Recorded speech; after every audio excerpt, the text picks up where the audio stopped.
Sa maliit na baryo sa Nueva Ecija, naninirahan si Marites kasama ang kanyang anak na si Miguel at ang kanyang inang matanda na si Aling Cora.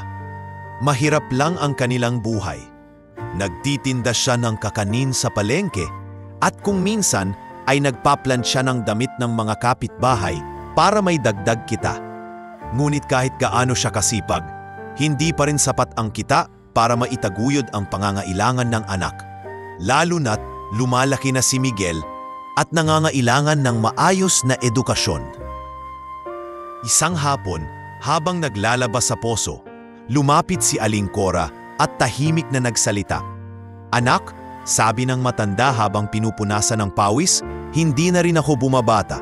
Nahihirapan na rin akong kumilos. Kung may paraan ka lang sana para mas gumaan ang buhay ninyo ni Miguel."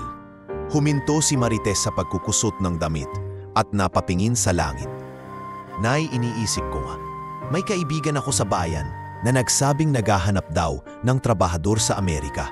Mabigat ang loob ko, pero baka iyon na ang tangong paraan." Napatingin si Aling Cora sa kanyang apo na abala sa paglalaro ng lata at kahoy. "Kung aalis ka, paano si Miguel? Bata pa siya, kailangan ka niya." Napakagatlabi si Marites at halos maiyak. "Nay, kung hindi ako aalis, wala tayong aasahan. Gusto kong makapag-aral siya. Ayaw kong maranasan niya ang hirap na dinanas ko." Kinagabihan, habang sabay silang kumakain ng simpleng hapunan, isang platong ginisang munggo at kanin na pinaghati-hatian nila, lumapit si Miguel. "Ma, may assignment po kami. Sabi ng teacher, sulatin daw namin kung ano ang pangarap namin paglaki." Ngumiti si Marites kahit may bigat sa dibdib. "At ano ang isinulat mo, anak?" "Tulad ni Rizal, gusto ko ring maging magaling, pero hindi doktor. Gusto ko pong maging abogado para natutulungan ko kayo." Masiglang tugon ng bata. Hindi napigilan ni Marites ang pagtulo ng luha. "Napakaganda ng pangarap mo, anak. Pangako, gagawin ko ang lahat para matupad mo iyan." Makalipas ang ilang linggo matapos magdesisyon, nagsimula ang proseso ng kanyang pag-a-apply bilang domestic helper sa Amerika.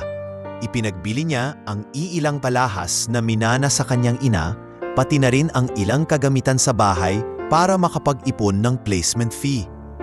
Napakasakit para kay Marites na iwan ang anak, pero alam niyang ito ang tanging paraan para matupad ang mga pangarap nila. Sa araw ng kanyang pag-alis, dumagsa ang mga kapitbahay para magpaalam. "Marites, mag-iingat ka roon," paalala ng isang kapitbahay. "Mahirap ang buhay sa ibang bansa, pero ayaw mo yan. Para kay Miguel." Niyakap niya ang anak ng mahigpit sa paliparan. "Anak, huwag kang mag-alala. Araw-araw akong tatawag.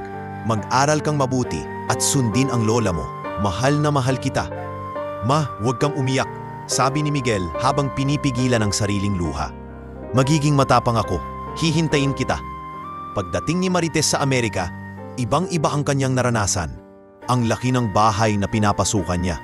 Ngunit sa kabila ng ganda nito, mabigat ang kanyang trabaho. Araw-araw, gigising siya ng alas 5 para maghanda ng almusal, maglinis ng bahay na may 3 palapag, at magbantay ng 2 batang amo. Halos wala siyang pahinga at madalas ay inaabot ng hating gabi sa pagliligpit. Isang araw, kinausap siya ng kapwa OFW na si Liza habang sabay silang naglalaba sa laundry room. "Marites, hindi ba sobra na ang trabaho mo? Nararapat lang na bayaran ka ng tama. Mag-ingat ka, baka abusuhin ka ng amo mo." Ngumiti na lang si Marites. "Alam ko, pero kailangan kong tiisin. Kailangan ko ng pera para sa pamilya ko. Basta makapag-send ako buwan-buwan kay Miguel, sapat na." Tuwing araw ng sahod, mabilis siyang pumupunta sa remittance center para magpadala. Kapalit ng bawat pawis at pagod ay ang kaligayahang makita ang litrato ng anak na may bagong uniforme at nakangiti sa klase. Isang araw, nakatanggap siya ng sulat mula kay Miguel. "Ma, maraming salamat po sa pinadala ninyo. Nakabili po ako ng bagong libro. Lagi ko pong naiisip ang mga sinabi ninyo. Mahal na mahal ko po kayo." Napaluha si Marites habang binabasa ito sa kanyang maliit na kwarto sa ilalim ng basement ng bahay ng amo. Sa kabila ng pagod, iyon ang nagbibigay lakas sa kanya para ipagpatuloy ang sakripisyo. Lumipas ang mga buwan, nasanay siya sa ritmo ng trabaho. Ngunit dala ng malalaking responsibilidad at matinding pangungulila, madalas siyang mapapaisip kung hanggang kailan niya kakayanin. Kapag nakikita niya ang ibang OFW na bumabalik ng Pilipinas dala ang pinaghirapang ipon, lalong lumalalim ang kanyang pangarap na balang araw makapagtatayo rin siya ng maliit na negosyo para sa pamilya. Ngunit sa ngayon, ang tanging hawak niya ay pag-asa at panalangin na ang lahat ng sakripisyo niya ay magbunga ng magandang kinabukasan para sa anak. Sa gitna ng dilim ng gabi, madalas niyang isinasambit habang nakatingin sa buwan, "Diyos ko, bigyan mo ako ng lakas." Para kay Miguel, hindi ako susuko. At doon nagsimula ang mahabang paglalakbay ni Marites. Isang paglalakbay ng sakripisyo, luha at matinding determinasyon na magdadala sa kanya sa laban na hindi niya inaasahan, ngunit magpapakita kung gaano kalakas ang isang inang handang ipaglaban ang anak at ang sariling dignidad. Lumipas ang halos 1 taon mula nang dumating si Marites sa Amerika. Ang kanyang katawan ay nasanay na sa walang tigil na gawaing bahay. Mula paglilinis, pagluluto, pagbabantay ng mga bata, hanggang sa pagsunod sa lahat ng utos ng kanyang amo. Ngunit kahit gaano siya kasipag, ramdam niyang unti-unti nang bumibigay ang kanyang kalusugan. Isang madaling araw, habang pinupunasan niya ang sahig ng kusina, bigla siyang nakaramdam ng matinding pagkahilo. Kumapit siya sa gilid ng mesa upang hindi matumba. "Diyos ko," bulong niya, "kailangan ko pang matapos ito." Pinilit niyang ituloy ang trabaho kahit nanginginig na ang kanyang tuhod. Nang makita siya ng batang amo na si Emily, lumapit ito at nagtanong, "Marites, are you okay? You look pale." Ngumiti siya kahit nanlalamig ang pawis. "I'm fine, sweetheart. Just a little tired." Ngunit hindi may kakaila na lumalala ang kanyang kondisyon. Kinabukasan, nagpasya siyang mapatingin sa isang klinika gamit ang kakaunting na itatabi. Doon sinabi ng doktor na kulang siya sa tulog, may mababang blood pressure at kailangan ng pahinga. Kung ipagpapatuloy ninyo ito, baka tuluyang bumagsak ang katawan ninyo. Seryosong paalala ng doktor. Pero paano siya magpapahinga kung alam niyang naghihintay sa Pilipinas ang anak na si Miguel at ang inang si Aling Cora? Sa bawat buwan, tinitiyak niyang may maipapadala para sa tuition, pagkain at gamot ng kanyang ina. Nang ibalita niya ang kalagayan sa kanyang amo, imbes na unawain siya ay malamig ang tugon ni Mr. Thompson. "You are here to work, not to complain. If you can't do the job, I'll find someone else." Napayuko si Marites at halos maiyak, ngunit pinilit niyang tumango. "Yes sir, I'll do my best." Habang tumatagal, nadagdagan ang kanyang trabaho. Pinapagawa siya ng overtime ng walang bayad at hindi binibigay ang tamang sahod. Minsan ay pinapagsalita siya ng masasakit na salita kapag hindi agad natatapos ang gawain. Nang minsang magkwentuhan sila ni Liza, kapwa OFW, hindi na niya napigilang ilabas ang kanyang saloobin. "Hindi ko na alam kung kakayanin ko pa," ani Marites habang pinupunasan ang mga mata. "Halos buong katawan ko ay nananakit. Pero kapag iniisip ko si Miguel, nagkakaroon ako ng lakas." "Marites, kailangan mong alagaan ang sarili mo," sagot ni Liza. "Kung bumagsak ka, paano na sila?" Subukan mong kausapin ulit ang amo mo tungkol sa benepisyo at tamang sahod. Kaya't isang gabi, buong tapang na humarap si Marites kay Mr. Thompson. "Sir, I hope you understand. I need proper pay and at least 1 day off. I've been working tirelessly." Ngunit bago pa siya matapos, naputol na ang salita niya. "Enough!" sigaw ng amo. "You live here, you eat here, and yet you ask for more? You should be grateful you even have this job." Para siyang binuhusan ng malamig na tubig. Napagtanto niyang hindi lamang pisikal ang pasanin niya, kundi pati emosyonal. Sa bawat pangungutya at pagmamalupit, unti-unting nababawasan ang kanyang tiwala sa sarili. Sa mga panahong iyon, lalo siyang napalapit sa Diyos. Madalas siyang magdasal sa maliit na kapilya malapit sa bayan tuwing linggo. Doon niya inilalabas ang lahat ng sakit ng kalooban. "Panginoon, Bigyan mo po ako ng lakas. Hindi ko po ito ginagawa para sa akin, para kay Miguel at kay nanay ito. Ngunit hindi sapat ang dasal upang mapawi ang lahat. Lumala ang kanyang kalagayan nang minsang mawalan siya ng malay habang nagwawali sa labas. Dinala siya sa ospital ng kapitbahay na nakakita sa kanya. Pagising niya, nandoon si Liza, hawak ang kanyang kamay. Marites, kailangan mong lumaban. Hindi ka makakakuha ng hustisya kung palaging tatakutin ka ng amo mo. May mga batas dito. Kailangan mong ipaglaban ang sarili mo. Ngunit ang problema, wala siyang sapat na pera para sa abogado. Ang kaunting ipon niya ay agad na uubos sa pagpapadala sa Pilipinas at pagbabayad sa mga gastusin sa Amerika. Ilang beses siyang lumapit sa mga kakilala, ngunit karamihan ay umiwas. Pasensya na, Marites, sabi ng isa. May sarili din kaming problema. Dumating ang punto na halos sumuo na siya. Sa mamaliham na ipinapadala niya kay Miguel, hindi niya binabanggit ang lahat ng paghihirap upang hindi mag-alala ang bata. Pero sa bawat sulat, daman niya ang sariling kahinaan. Isang gabi, habang nakaupo siya sa kanyang maliit na higaan sa basement, pinagnilayan niya ang lahat. Hawak ang litrato ni Miguel, mahigpit niyang tinanong ang sarili. Hanggang kailan ko kakayanin ito? Worth it pa ba ang lahat ng sakripisyo kung unti-unti akong namamatay dito? Sa kabilang dulo ng mundo, hindi alam ni Miguel ang eksaktong pinagdadaanan ng kanyang ina. Ang alam lang niya, sa bawat perang ipinapadala, may halong dugo pawis ang sakripisyo nito. Kaya't habang natutulog ang bata sa Pilipinas, nagdarasal din siya. Lord, ingatan niyo po si Mama. Huwag niyo po siyang pababayaan.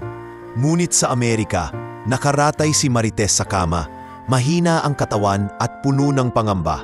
Hindi pa niya alam na ang kanyang laban ay hindi lang tungkol sa kalusugan at trabaho, kundi laban din para sa hustisya na matagal nang ipinagkakait sa kanya. Pagkalipas ng ilang linggo mula nang makalabas si Marites sa ospital, muling bumigat ang kanyang sitwasyon. Hindi nagbago ang trato ng kanyang amo at patuloy pa rin siyang pinapasan ng mahahabang oras ng trabaho nang walang dagdag na sahod. Sa tuwing sinusubukan niyang hingin ang nararapat sa kanya, tinatakot siya ni Mr. Thompson na palalayasin at ibabalik sa Pilipinas nang walang kahit anong bayad. Isang gabi, habang naglalakad pa uwi galing simbahan, nakasalubong niya si Liza at ilang kasamang OFW.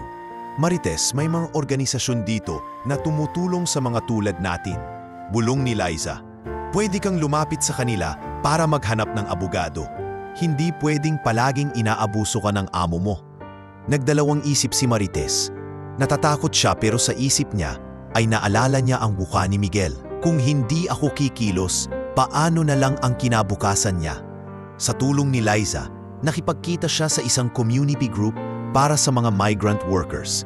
Doon siya ipinakilala sa isang abogadong Pilipina-Amerikana na si Attorney Rivera. Sa unang pagkikita, inilahad ni Marites ang kanyang mga pinagdaanan. Habang nagsasalita, nanginginig ang kanyang mga kamay. Attorney, 2 taon na po akong nagtatrabaho sa bahay na iyon.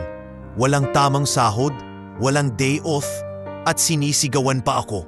Gusto ko na pong lumaban pero wala akong pera. Matamang nakinig si Attorney Rivera. Marites, may karapatan ka. May batas laban sa labor abuse dito. Kung kaya mo, magsampa tayo ng kaso laban sa amo mo. Nang marinig yon, parang bumalik ang lakas ni Marites. Ngunit agad din siyang natakot. Pero attorney, malakas siya. May koneksyon. Paano kung wala akong laban? Hinawakan ni Attorney Rivera ang kamay niya. Hindi ito madali, pero hindi ibig sabihin ay imposible. Ang laban na ito ay hindi lang para sa iyo, kundi para rin sa iba pang OFW na dumaranas ng ganito. Lumipas ang mga linggo at nagsimula na ang proseso ng kaso. Dinala siya ni Attorney Rivera sa opisina ng korte para mag-file ng reklamo. Ngunit hindi naging madali ang mga sumunod na hakbang. Sa unang hearing, naroon si Mr. Thompson na nakangisi at tila walang bakas ng pagkabahala. May dala itong mga papeles at abogado na magaling magsalita. Your Honor, Wika ng abogado ng amo, "This woman is lying. She was treated well by Mr. Thompson. We have records that show she was paid on time." Nang marinig iyon, halos madurog ang puso ni Marites. Alam niyang peke ang mga record, ngunit paano niya mapapatunayan ang katotohanan? Pag-uwi niya, halos hindi siya makapagsalita. Tinawagan niya ang kanyang ina sa Pilipinas. "Nay, mahirap pala. Parang wala akong laban." Ngunit mariing sagot ni Aling Cora, "Anak, huwag kang susuko. Ang bawat luha mo ay magsisilbing sandata. Tandaan mo, ginagawa mo ito hindi lang para sa sarili mo, kundi para kay Miguel." Kahit pilit niyang maging matatag, ramdam ni Marites ang bigat ng mga bayarin. Malaki ang singil sa abogado at halos lahat ng naipon niya ay napupunta sa proseso ng kaso. Minsan ay napapaisip siya kung tama ba ang desisyon niya. "Panginoon, baka mali itong ginawa ko. Baka dapat tahimik na lang akong nagtiis." Bulong niya sa gabi. Sa gitna ng lahat, nakahanap siya ng kaunting aliw sa bawat sulat at tawag mula kay Miguel. "Ma," wika ng anak sa telepono, "lagi kang tandaan na hindi ka nag-iisa. Balang araw ako naman ang magtatanggol sa'yo." Napaluha si Marites at mahigpit na kinuyum ang telepono. "Salamat, anak. Ikaw lang ang nagbibigay ng lakas sa akin ngayon." Ngunit hindi pa doon natatapos ang kanyang kalbaryo. Ilang beses na ipinagpaliban ang mga hearing, parang sinasadya ng kampo ni Mr. Thompson na ubusin ang lakas at pera niya. Sa tuwing may abiso mula sa korte, pakiramdam niya ay lalo siyang nilulubog sa kawalan ng pag-asa. Isang araw, matapos ang isa na namang hearing na walang malinaw na resulta, lumapit siya kay Attorney Rivera. "Attorney, hindi ko na po alam kung kakayanin ko pa. Ubus na ang ipon ko. Baka wala nang saysay ang lahat ng ito." Mariin siyang tinignan ng abogada. "Marites, alam kong mahirap, pero isipin mo, kung hihinto ka ngayon, panalo sila. Hindi ba't gusto mong ipakita kay Miguel na may hustisya?" Napatingin siya sa labas ng bintana ng opisina, sa malawak na kalangitan. Oo, gusto niyang ipakita sa anak na may saysay ang lahat ng sakripisyo. Ngunit sa kabila ng lahat, unti-unti siyang nakakaramdam ng pagkatalo. Habang lumilipas ang buwan, naging mas mabigat ang laban.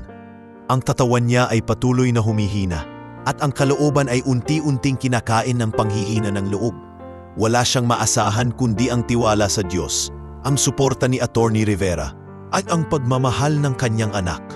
Ngunit sa likod ng lahat ng paghihirap, nagsimulang mabuo ang isang lihim na apoy sa kanyang puso. Kahit gaano kahirap, kahit gaano kaimposible, hindi siya basta susuko.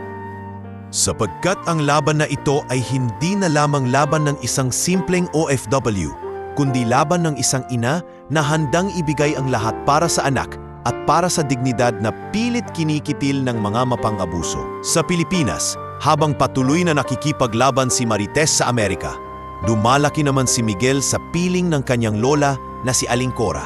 Bagamat puno ng pagmamahal ang pag-aaruga ng matanda, iba pa rin ang hinahanap ng isang bata, ang yathap at presensya ng sariling ina. Tuwing hapon, pagkatapos ng klase, nakaupo si Miguel sa ilalim ng puno ng mangga sa kanilang bakuran. Habang kinakain ang baong pandesal, tititig siya sa malayo na para bang may hinihintay. "Lola," tanong niya minsan, "kailan po babalik si Mama?" Sabi niya noon, sandali lang daw siya doon. Napabuntong hininga si Aling Cora at pinisil ang kamay ng apo. "Anak, hindi ganun kadali. Kailangan munang tapusin ni Mama ang laban niya roon. Pero huwag kang mag-alala. Ginagawa niya ito lahat para sa'yo." Hindi na sumagot si Miguel. Tumango lang siya, ngunit sa loob-loob niya may unti-unting bumubuong sakit at hinanakit. Sa paaralan, hindi rin siya nakaligtas sa mapanuksong salita ng ilang kaklase. "Oh, ayan na si Miguel." Biro ng isa. "Yung nanay niya, may kaso sa Amerika. Di ba? Siguro kriminal ang nanay mo kaya hindi pa umuuwi." Tumama ang mga salitang iyon sa puso ni Miguel. Pinipigilan niya ang sariling umiyak, ngunit hindi niya maiwasang magalit. Sa bahay, ibinuhos niya ang sama ng loob sa lola. "Lola, bakit nila sinasabing masama si Mama? Hindi ba't mabait siya?" "Hindi totoo yon."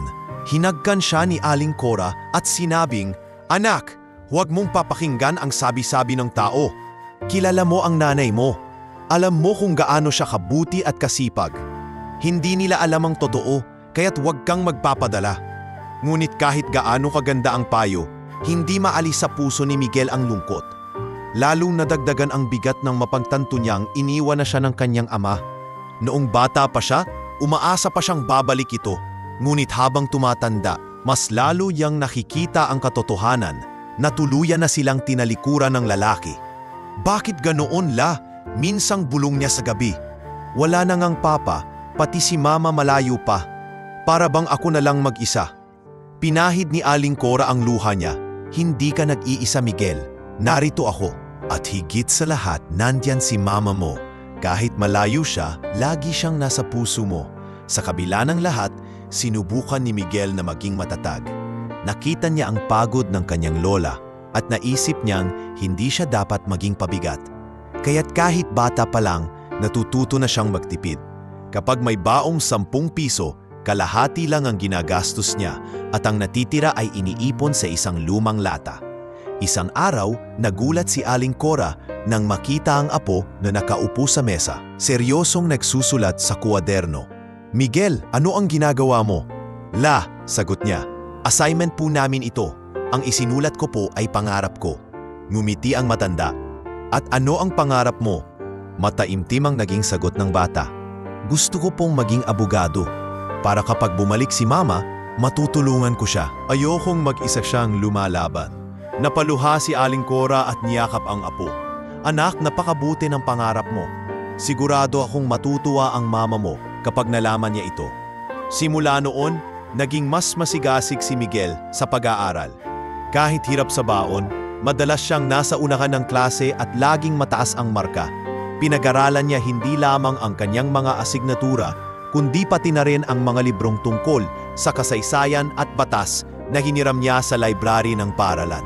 Ngunit hindi mawawala ang mga sandali ng pangungulila. Kapag Pasko, habang ang ibang kaklase ay kasama ang kanilang mga magulang sa mga programang pang-eskwela, siya ay nakaupo lamang kasama ang lola.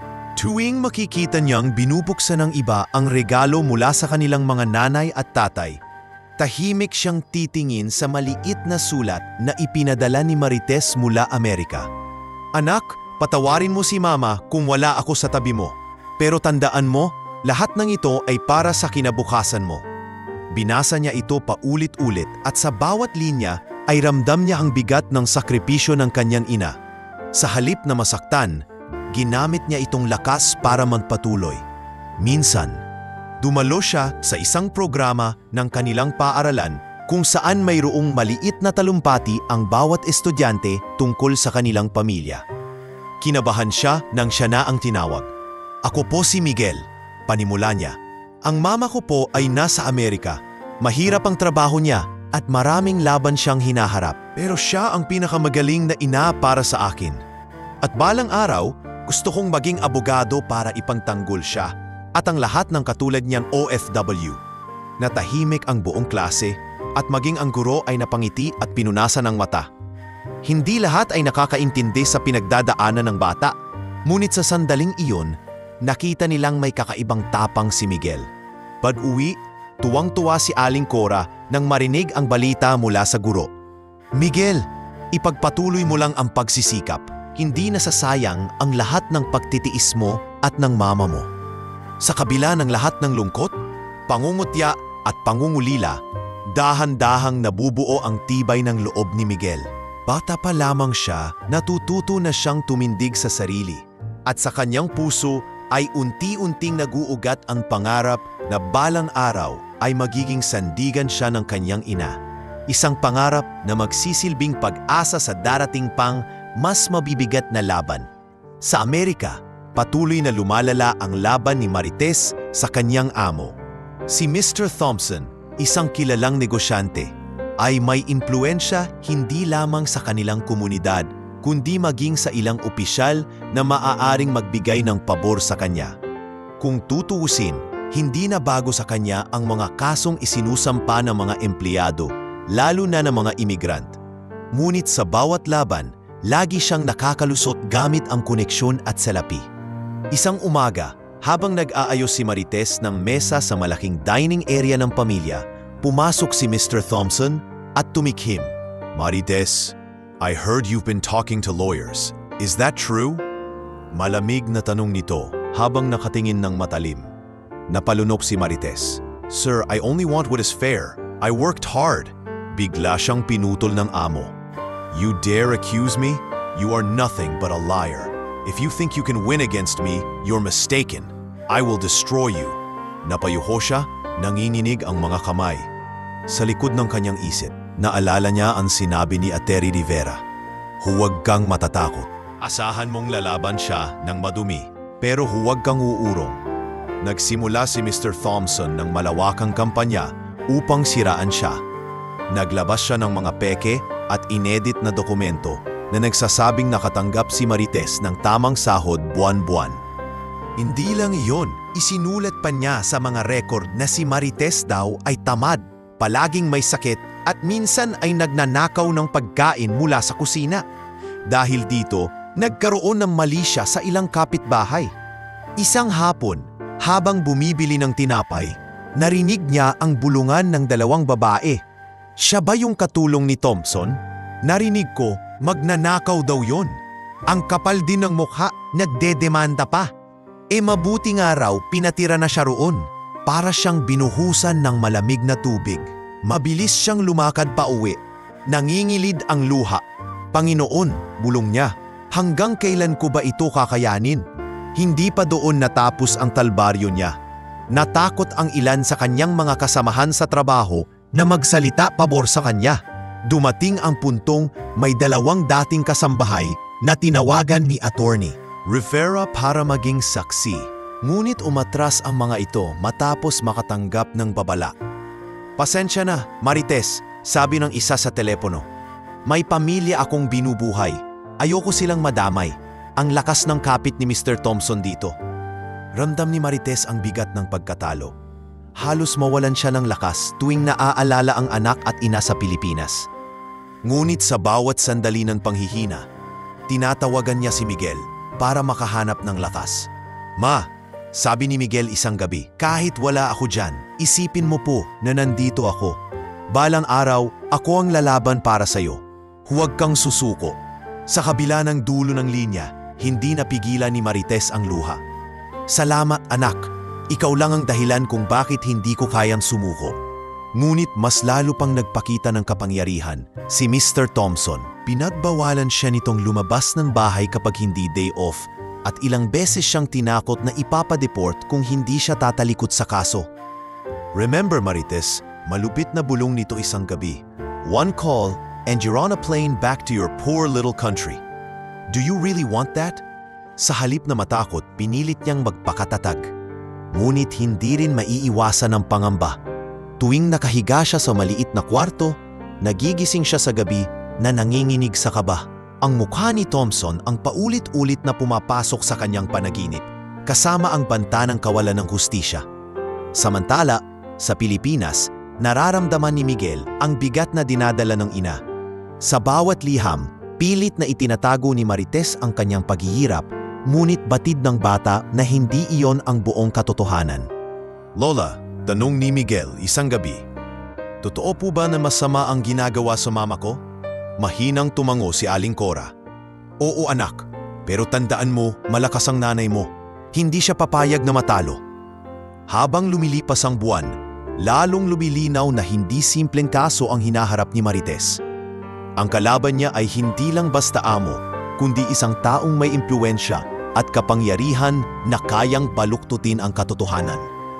Ang bawat hakbang niya ay punong-puno ng takot at panganib. Ngunit sa kanyang puso, alam niyang wala na siyang atrasan.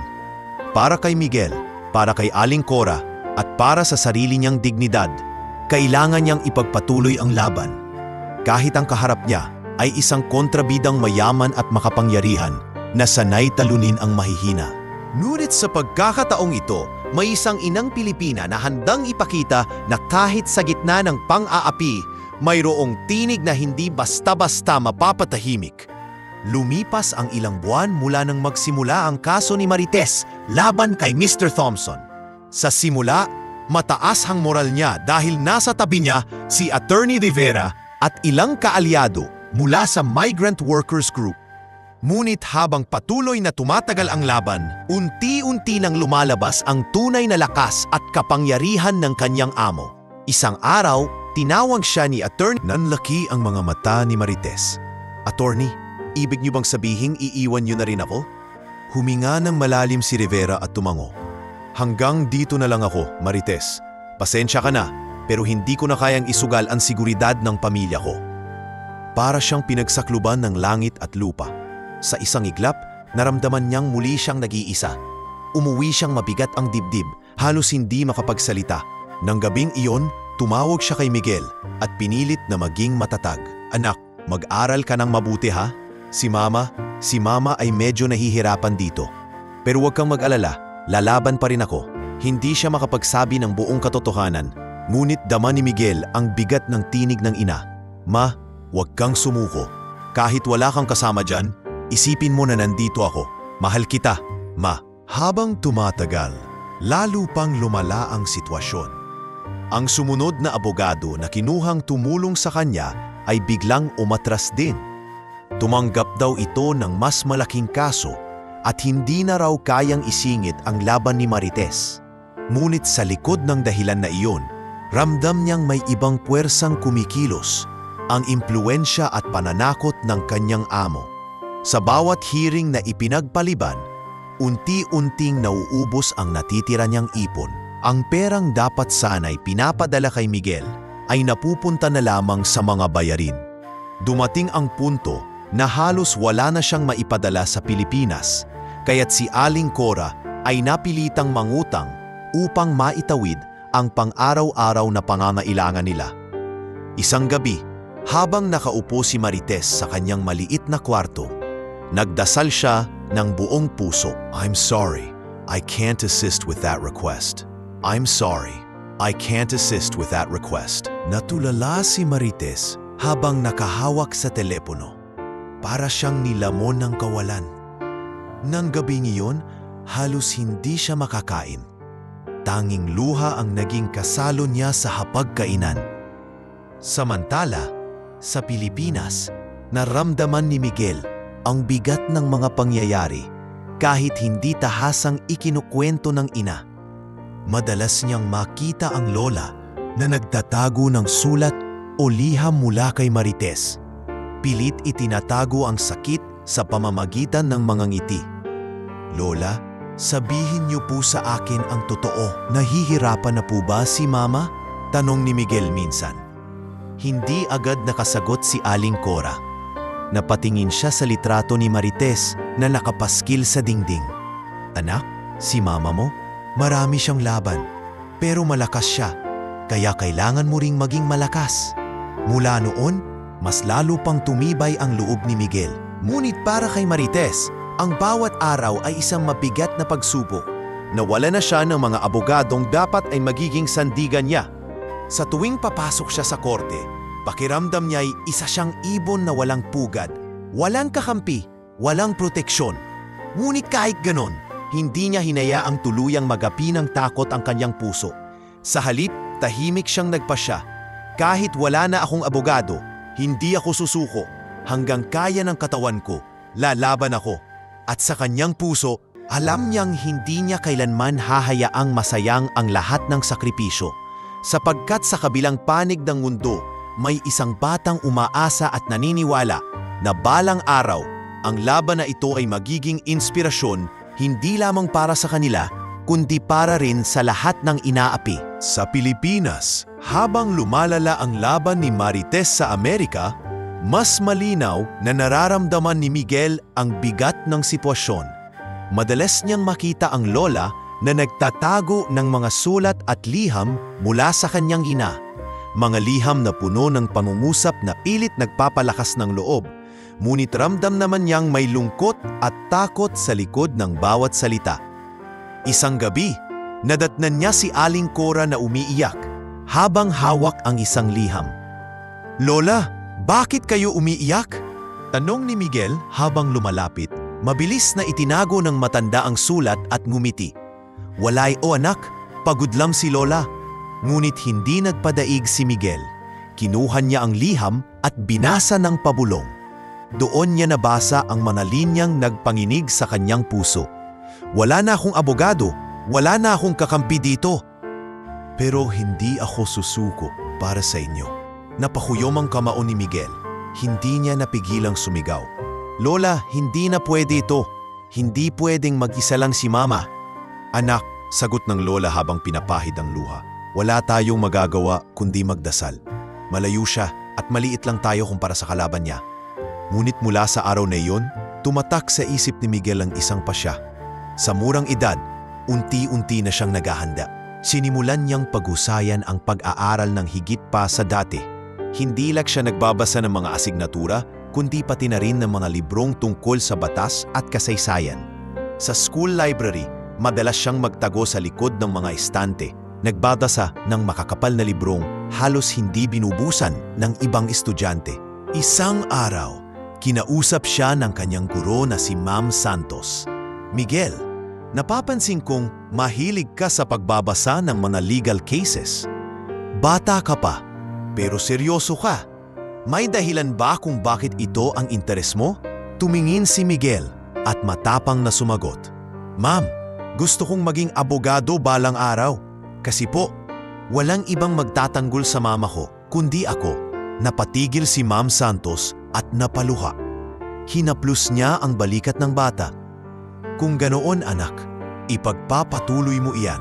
Ang sipag at talino mo, iyon ang magiging sandata mo balang araw. Pag-uwi sa bahay, sinabi niya kay Aling Cora ang kanyang desisyon. Lola, hindi lang ako nangangarap. Sigurado ako, balang araw magiging abogado ako. Ako na ang lalaban para kay Mama.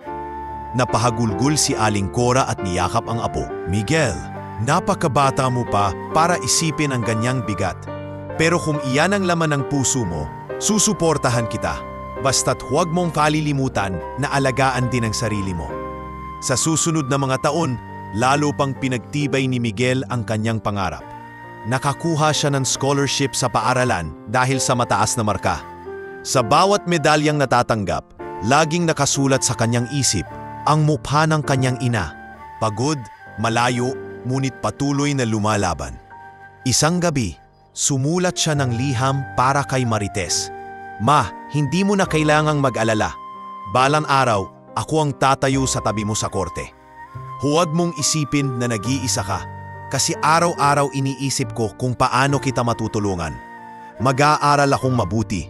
Ako na ang magtatanggol sa iyo. Nang matanggap ni Marites ang liham na iyon, hindi niya napigilang umiyak sa kanyang maliit na kwarto. Hawak ang sulat ng anak, binigkas niya sa sarili. Salamat anak, ikaw ang nagbibigay ng dahilan kung bakit ako lumalaban. Habang tumatagal, mas lalo pang lumalalim ang determinasyon ni Miguel. Naging aktibo siya sa mga debate sa paaralan at madalas siyang kinikilala ng mga guro bilang batang may kakaibang tapang at katalinuhan. Hindi man niya masabi ng harapan sa kanyang mga kaklase. Alam niyang bawat salitang binibitawan niya sa mga debate ay para sa laban ng kanyang ina. Isang beses, tinanong siya ng kaklase, Miguel, bakit palagi kang seryoso sa mga bagay-bagay? Para kang matanda akong magsalita. Mumiti lang siya, kasi may dahilan ako. May laban akong kailangang paghandaan. Habang lumilipas ang panahon, naging malinaw ang direksyon ng buhay ni Miguel. Hindi na ito basta pangarap ng isang bata, kundi isang panata na hindi niya kayang sukuan. Sa bawat luha ng kanyang ina, sa bawat dasal ng kanyang lola, unti-unting nabubuo ang isang batang may puso ng mandirigma. At sa gitna ng kanilang kahirapan at lungkot, isang binhi ang itinanim, ang binhi ng pag-asa na balang araw, hindi na kailangang umasa si Marites sa ibang abogado. Dahil mismong anak niya ang tatayo bilang tagapagtanggol sa kanya. Lumipas ang mga taon at dahan-dahang nagbago ang takbo ng buhay ni Miguel. Mula sa isang batang puno ng galit at lungkot, naging binata siyang matibay at determinadong abutin ang pangarap na maging abogado. Sa tulong ng kanyang katalinuhan at sipag, nakakuha siya ng scholarship sa isang kilalang unibersidad sa Maynila. Doon nagsimula ang mas mahaba at mas seryosong landas patungo sa katuparan ng kanyang panata sa sarili at sa kanyang ina. Habang nasa kolehiyo, naging mas disiplinado si Miguel. Madalas siyang makita sa library, nakalubog sa makakapal na librong pangbatas at nagsusulat ng notes hanggang hating gabi. Hindi ako pwedeng magpahina. Bulong niya sa sarili tuwing napapagod. Para kay mama, kailangan kong maging matatag. Isang araw, kinausap siya ng kanyang profesor na si Ateny de Leon matapos ang isang klase ng constitutional law. Miguel, napapansin ko ang sipag at talino mo. Ano ba talaga ang nagtutulak sa'yo? Diretsong sagot ng binata. Sir, gusto kong maging abogado para ipagtanggol ang mga katulad ng mama ko na inaapi sa ibang bansa. Gusto kong ipakita na kahit mahirap lang kami, may karapatan kaming lumaban. Napangiti ang propesor at tinapik ang balikat niya. Kung ganon, ipagpatuloy mo yan. Hindi lahat ng estudyante ay may malinaw na dahilan kung bakit nila pinili ang kursong ito. Ikaw, may panata ka. Huwag mong bitawan. Sa tulong ng kanyang dedikasyon, nakakuha si Miguel ng pagkakataon na maging bahagi ng isang exchange program sa Amerika. Doon niya nakitang muli ang bansang naging saksi sa paghihirap ng kanyang ina. Ang pakiramdam niya ay parang bumalik siya sa lugar kung saan nagsimula ang lahat ng sakit. Ngunit sa pagkakataong ito, dala niya ang lakas at talino na ipinundar niya sa maraming taon ng pag-aaral. Sa Amerika, nagtatrabaho siya bilang part-time researcher sa isang legal firm. Kahit mababa ang posisyon, nakikita ng mga nakakataas ang kanyang tasipagan at husay. Madalas siyang inuutusan na maghanap ng legal precedents, gumawa ng draft ng mga argumento, at tumulong sa mga kaso ng mga manggagawang imigrante. Doon lalo siyang nahasa. Isang gabi sa opisina, habang mag-isa siyang nagbubuklat ng mga dokumento, tinanong siya ng kanyang supervisor na si Miss Carter. Miguel, bakit parang hindi ka napapagod? Lagi kang overtime kahit hindi naman kailangan. Ngumiti siya at sagot, kasi po bawat papel na binabasa ko, bawat kaso na natutunan ko, iniisip kong maaaring makatulong balang araw sa mama ko at sa iba pang katulad niya. Tahimik na tumango si Miss Carter, at sa loob-loob ay humanga sa binata. Sa kabila ng kanyang abala sa trabaho at pag-aaral, hindi niya nakalimutan ang kanyang misyon. Tuwing weekend, sumasali siya sa mga organisasyong tumutulong sa mga migrant workers. Doon niya nakilala ang iba't ibang tao na may parehong karanasan ng kanyang ina. Mga domestic helper, construction worker at caregiver na madalas naaabuso o hindi nababayaran ng tama. Isang babaeng OFW ang lumapit sa kanya at nagsabing, "Salamat hiho, dahil kahit bata ka pa lang, tumutulong ka na sa amin. Sana dumami pa ang kagaya mo." Numiti siya at sagot, "Tita, ginagawa ko lang po ito kasi alam ko kung gaano kasakit mawalan ng kakampi. Ayokong maranasan pa ng iba ang pinagdaanan ng mama ko." Samantala, sa Pilipinas, si Aling Cora ay unti-unting tumatanda at humihina. Ngunit sa bawat tawag nila ni Miguel, lagi niyang pinapalakas ang loob ng apo. "Anak, malapit ka na sa katuparan ng pangarap mo. Sigurado akong proud na proud ang mama mo sa'yo." Nakamiting sagot ni Miguel, "Lola, kapag natapos ko ito, sisiguraduhin kong hindi na mag-iisa si mama. Ako na ang tatayo sa tabi niya." Dumating ang huling taon ni Miguel sa law school. Sa Amerika siya nagpatuloy ng final year dahil sa kanyang exchange program, at doon din siya nagkaroon ng pagkakataong sumabak sa mock trials at moot court competitions. Sa tuwing humaharap siya sa harap ng mga hukom at audience, ramdam niya ang kaba. Ngunit mas nangingibabaw ang kanyang determinasyon. "Objection, Your Honor!" Malakas niyang wika sa isa sa mga kompetisyon, dahilan para mapalingon ang lahat sa kanya. Klaro, matibay at puno ng kumpiyansa ang kanyang tinig. At sa bawat tagumpay niya sa mga mock trial, lagi niyang iniisip, "Ito ang magiging sandata ko kapag hinarap ko na ang tunay na laban ni Mama." Habang papalapit ang pagtatapos, nagsimula siyang muling maghanap ng mga dokumento tungkol sa kaso ni Marites. Palihim niyang sinusubaybayan ang nangyari noon at nalaman niyang may pagkakataon na muling iapela ang kaso. Nang mabasa niya iyon, tumigil siya saglit at tumingin sa salamin. Sa kanyang muka, nakita niya hindi na ang batang umiiyak noon sa ilalim ng mangga, kundi isang binatang handa ng lumaban. Kinagabihan, tinawagan niya ang kanyang ina. Pagkarinig pa lang ng boses ni Marites, nanikip ang dibdib niya. "Anak, kumusta ka na? Malapit ka ng graduate, hindi ba?" Huminga ng malalim si Miguel. "Oo ma, at kapag natapos ako na ang magtatanggol sa'yo. Huwag kang mag-alala, hindi ka na mag-iisa." Sa kabilang linya, hindi nakasagot agad si Marites. Umiiyak siya, ngunit puno ng pag-asa ang kanyang puso. "Salamat anak, iyan lang ang hinihintay kong marinig." At sa sandaling iyon, malinaw na ang lahat para kay Miguel. Hindi na ito basta pangarap, hindi na ito basta panata.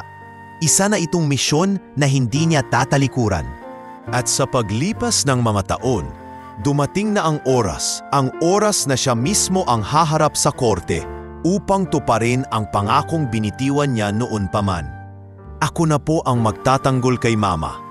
Pagkatapos ng ilang taong masinsinang pag-aaral at pagsasanay, dumating na ang pagkakataon na si Miguel ay maaring magsilbing legal representative bilang law intern. Sa ilalim ng pangangalaga ng kanyang universidad at suporta ng isang pro bono legal group, binigyan siya ng karapatang lumahok sa ilang kaso at ang unang kasong nais niyang hawakan ay ang sa kanyang ina. Isang hapon, nakaupo siya sa maliit na opisina ng Legal Aid Center. Hawak ang makapal na folder ng mga dokumento tungkol sa kaso ni Marites. Ang kanyang mga kamay ay nanginginig, ngunit ang puso niya ay nag-aapoy. "Ito na yon," bulong niya sa sarili. "Ito na ang oras para ipakita kay Mama na hindi na siya nag-iisa." Nagpasya siyang puntahan si Marites. Pagdating niya sa maliit na apartment na inuupahan ng kanyang ina, hindi makapaniwala si Marites nang makita ang anak sa pintuan. "Miguel, Diyos ko, ikaw ba yan?" Agad siyang yumakap sa anak at doon niya naramdaman ang lakas na ilang taon na niyang hinihintay. "Anak, bakit ka nandito? Akala ko ay abala ka pa sa law school mo." Mumiti si Miguel at sagot, "Ma, tapos na ako sa lahat ng requirements. Pinayagan akong lumahok bilang law intern. At alam mo ba, ako ang magiging legal representative mo sa kaso." Nanlaki ang mga mata ni Marites at napaiyak. "Anak, seryoso ka ba? Bata ka pa. Paano mo haharapin ang malalaking abogado ng amo ko?" Umingan ng malalim si Miguel at matapang na nagsalita. "Hindi ko man sila matapatan sa karanasan, pero matatalo ko sila sa puso. Walang mas malakas na abogado kaysa sa anak na ipinagtatanggol ang kanyang ina." Sa susunod na hearing, ikinagulat ng lahat ang presensya ni Miguel sa loob ng korte. Nakasuot siya ng maayos na suit, dala ang mga dokumento at may kumpiyansang hindi na kayang itago. Nang tawagin siya ng hukom, tumayo siya at buong tapang na nagpahayag, "Your Honor, I am Miguel Santos, law intern under the supervision of the Legal Aid Center. Today I stand as the legal representative of my mother, Marites Santos." Nagulat ang mga tao sa loob ng silid, lalo na ang mga kapwa Pilipino sa gallery. Nagbulungan ang ilan. Anak niya pala ang magiging abogado. Napakatapang naman. Si Marites, na nakaupo sa gilid, hindi mapigilang umiyak. Ramdam niyang muling nabuhay ang kanyang pag-asa. Para bang ang bigat ng ilang taong pagkatalo at panghihina ay biglang natanggal. Sa kabilang banda, nakakunot ang noo ni Mr. Thompson at ang kanyang mga abogado. Isa sa kanila ang bumulong, "He's just a kid. This will be easy." Ngunit hindi nila alam, ang kabataan at sigasig ni Miguel ay magiging pinakamalaking sandata laban sa kanilang mga taktika. Mula noon, kumalat sa Filipino community sa Amerika ang balita. May anak si Marites na abogado na pala. Siya mismo ang lalaban para sa nanay niya. Ang balitang ito ay nagbigay ng inspirasyon sa maraming OFW. Maraming lumapit kay Marites para magbigay ng suporta, nagdala ng pagkain, nagbigay ng donasyon at higit sa lahat, nagbigay ng moral na lakas. Sa isa sa mga pagtitipon ng komunidad, tumayo si Miguel at nagsalita, "Hindi lamang laban ng nanay ko ang kasong ito. Laban ito ng lahat ng OFW na minamaliit at inaabuso. kaya't hindi kami titigil hanggang makamit ang hustisya. Palakpakan ng sumunod at marami ang napaluha. May isang matandang lalaki ang lumapit kay Marites at nagsabi, "Ngayon ko lang ulit nakita ang liwanag. Ang anak mo, siya ang magiging boses natin." Sa mga susunod na araw, abala si Miguel sa pangangalap ng ebidensya. Pinuntahan niya ang ilang dating kasamahan ni Marites. Ininterview ang mga ito at unti-unti niyang nabuo ang larawan ng pang-aabuso ni Mr. Thompson. Kahit takot ang ilan, nakumbinsi niya ang ilan na magsalita. Isang dating driver ang nagsabi sa kanya, "Noong naroon pa ako, palaging inaapi ng amo mo ang mama mo. Hindi siya binabayaran ng tama at minsan ay pinagsasalitaan pa ng masasakit na salita. Kung kailangan mo ng saksi, anak, ako na ang unang lalaban." Bawat ebidensyang nakukuha ni Miguel ay parang piraso ng pag-asang bumabalik kay Marites. Habang pinapanood niya ang anak na masigasig na nagtatrabaho, napabulong siya sa sarili. "Diyos ko, salamat at binigyan mo ako ng anak na kagaya niya. Hindi pala ako kailanmang nag-iisa." Dumating ang isa pang hearing. Sa pagkakataong ito, mas matatag na nakatayo si Miguel. Habang nagsasalita ang kampo ni Mr. Thompson, ipinakita niya ang mga ebidensya na nakalap, mga lumang resibo, testimonya ng mga dating kasambahay at mga record na nagtuturo sa kasinungalingan ng mga peking dokumento. Sa bawat salitang binibitawan ng anak, halos mapaiyak si Marites. Hindi niya akalaing ang batang minsan niyang iniwan sa Pilipinas ay ngayoy nakatayo sa harap niya bilang sandigan. At sa bawat pagtutol ng mga abogado ng kalaban, malinaw ang sagot ni Miguel. "Objection, Your Honor. This evidence is fabricated. We have proof of its inconsistency." Maging ang hukom ay napapailing at tila humahanga sa tapang ng binata. Ang simpleng anak ng isang OFW ay ngayoy humaharap sa isa sa pinakamakapangyarihang tao sa lungsod. Habang lumalabas sila ng korte matapos ang hearing, sinalubong sila ng mga Pilipinong nagtipon-tipon sa labas. May dalang banner ang ilan, "Justice for Marites, Justice for OFWs." Niyakap ni Miguel ang kanyang ina. "Ma, simula pa lang ito, pero ipinapangako ko, hindi na sila mananalo laban sa atin." At doon sa gitna ng mga tao, muling nabuhay ang pag-asa, hindi lamang kay Marites, kundi sa buong komunidad ng mga Pilipino sa Amerika. Ang kanilang laban ay nagsisimula pa lamang. Ngunit ngayon, mayroon na silang bagong lakas, ang tinig ng isang anak na handang ipaglaban ang dignidad ng kanyang ina at ng lahat ng tulad niya. Hindi nagtagal, mabilis na kumalat ang balita sa media tungkol sa batang interna humarap sa korte para ipagtanggol ang sariling ina. Maraming humanga kay Miguel, ngunit kasabay ng papuri ay dumating din ang mga bagong panganib at pagsubok. Unang sumiklab ang galit ng kampo ni Mr. Thompson. Sa kanilang pananaw, isang malaking kahihiyan na pinapayagang ang isang baguhan at anak pa mismo ng plaintiff na humawak ng kaso. Kaya't ginamit nila ang kanilang impluensya upang siraan si Miguel. Naglabas sila ng pahayag sa mga pahayagan. "This case is nothing but a stunt. The representative is not a real lawyer, just a kid, pretending to play in court." Nang mabasa iyon ni Marites, halos maiyak siya. "Anak, baka tama sila. Bata ka pa, baka mas lalo lang tayong mapahiya." Ngunit matatag ang sagot ni Miguel. "Ma, hindi ako nandito para magpanggap. Nandito ako para sa katotohanan." Kahit anong sabihin nila, hindi nila mababago ang totoo. Inaapi ka nila at kailangan nating lumaban. Iyon ang unang hadlang, ang paninira ng media at opinyon ng publiko. Ngunit hindi doon natapos. Makalipas ang ilang linggo, nakatanggap si Miguel ng alok mula sa isa sa mga abogado ni Thompson. Sa isang maliit na cafe kung saan sila nagkita, diretsahang sinabi ng lalaki, "Miguel, bata ka pa. Ang kinabukasan mo ay napakaganda kung pipiliin mong hindi na ituloy ang kasong ito. Narito, isang tseke, isang malaking halaga. Tumigil ka na at hayaan mong matapos na ito." Napatingin si Miguel sa tseke. Sapat na iyon upang makapagsimula ng negosyo o makapagpatuloy ng mas mataas na pag-aaral. Ngunit mariin niyang isinara ang sobre at ibinalik sa mesa. "Hindi ako nabibili. I'm sorry, I can't assist with that request. I'm sorry, I can't assist with that request. Kung umatras tayo, ibig sabihin tama sila. Kung umatras tayo, wala nang maniniwala na may hustisya. Kaya't kahit nakakatakot, kailangan nating ituloy ito.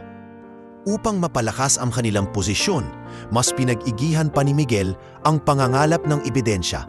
Bumalik siya sa mga dating empleyado ng Thompson household.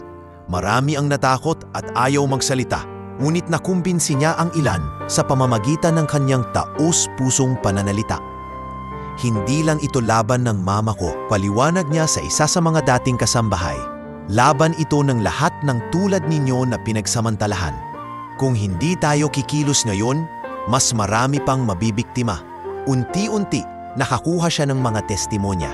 Ngunit alam din ni Thompson kung paano gaganti. Gumamit sila ng mga private investigator upang hanapan ng baho si Miguel. Kumalat ang balita sa social media na di umano'y hindi siya tunay na anak ni Marites o kaya'y nagpapagamit lang siya upang sumikat. Masakit iyon kay Miguel, ngunit mas masakit para kay Marites. Anak, paano nila nagagawang sirain ang pagkatao mo? Hindi ba nila naiisip na tao ka rin na may damdamin ka? Ngunit numitilan si Miguel. Kahit ramdam ang bigat. Masisira lang ako kung hahayaan kong paniwalaan ang kasinungalingan nila. Pero kilala ko ang sarili ko at kilala ko kayo. Wala nang mas mahalaga pa ron. Dumating ang isa pang pagsubok ng mismong dean ng law school ni Miguel ang tumawag sa kanya. Miguel, kailangan kitang kausapin. May mga nagrereklamo na baka hindi ka pa dapat sumabak sa isang kasong ganito. Kung matalo ka, baka madamay ang pangalan ng paaralan. Napayuko si Miguel, ngunit buo ang loob. Sir, alam kong delikado, pero bilang isang law intern, may karapatan akong magsilbing kinatawan sa ilalim ng supervision ng legal aid group. Hindi ko po pwedeng talikuran ang laban na ito. Hindi lang ito tungkol sa akin. Ito po ay tungkol sa isang ina na nangangailangan ng hustisya. Tahimik ang dean at sa huli ay tumango. Kung ganoon, ipagpatuloy mo, pero mag-ingat ka. Habang lumalalim ang kaso, mas dumarami ang mga mata na nakatingin sa kanila. Ang mga Pilipino sa komunidad ay patuloy na nagbibigay suporta, ngunit ramdam ni Miguel ang presyur mula sa malalakas na kalaban. Sa isa sa mga hearing, matapos magpresenta ng ebidensya si Miguel, sinubukan ng abogado ni Thompson na kutyain siya. Your Honor, with all due respect, this boy is inexperienced. He is just driven by emotions. How can we take him seriously? Ngunit agad na tumayo si Miguel at matapang na sumagot. Emotions may drive me, Your Honor, but facts and truth are my foundation. And the truth is, my mother has been abused and unpaid for years. No amount of money or power can erase that. Natahimik ang silid. Maging ang hukom ay napatingin kay Miguel nang may bahagyang paghanga. Paglabas nila ng korte, mahigpit na niyakap ni Marites ang anak. Anak, hindi ko alam kung saan ka kumukuha ng tapang, pero ramdam ko na hindi tayo pabababayaan ng Diyos. At sa kabila ng lahat ng paninira, pananakot at tukso ng suhol, nanatiling matatag si Miguel. Sapagkat alam niyang ang laban na ito ay hindi lamang laban ng isang anak at ina, kundi laban ng lahat ng taong naniniwala na ang hustisya, gaano man katagal, ay darating sa mga marunong magpiwala at lumaban para rito. Matapos harapin ang mga paninira at pagbabanta mula sa kampo ni Mr. Thompson, napagtanto ni Miguel na hindi sapat ang kanyang apang at determinasyon. Kailangan niyang palakasin ang kanilang depensa gamit ang ebidensya at totoong saksi. Kaya't isang umaga, maaga pa lamang, ay lumabas na siya ng kanilang apartment at nag-ikot sa mga lugar kung saan dati ring nagtrabaho ang iba. Unang tinungo ni Miguel ang isang maliit na bahay sa dulo ng bayan kung saan nakatira si Ramon, dating hardinero ng pamilya. Matanda na ito at halatang takot na muling madawit. Miguel, wika ni Ramon habang nagkakape, bakit mo ako hinahanap? Ayokong makisawsaw dyan. Malakas ang kalaban mo. Kapag nagsalita ako, baka mawalan ng trabaho ang anak ko. Mariin ang sagot ni Miguel. Mang Ramon, naiintindihan ko po ang takot ninyo, pero isipin ninyo, kung patuloy silang makakalusot, mas marami tang katulad ni Mama ang aapihin. Hindi lang ito laban namin, kundi laban ng lahat ng trabahador na tulad ninyo. Matagal na natahimik si Ramon bago tuluyang bumuntong hininga.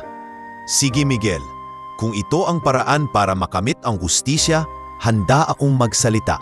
Ang kanyang testimonya ay naging unang piraso ng ebidensyang bumuo ng kanilang depensa. Sumunod na pinuntahan ni Miguel ang dating kasambahay na si Aling Perla.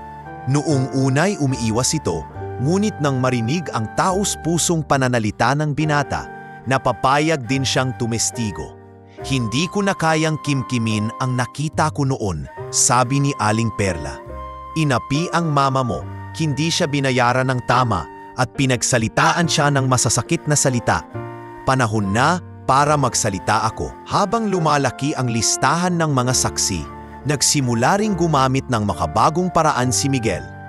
Dahil may kaalaman siya sa teknolohiya, naghanap siya ng mga electronic records, CCTV footages at email exchanges na iniwan ng kumpanya ni Thompson.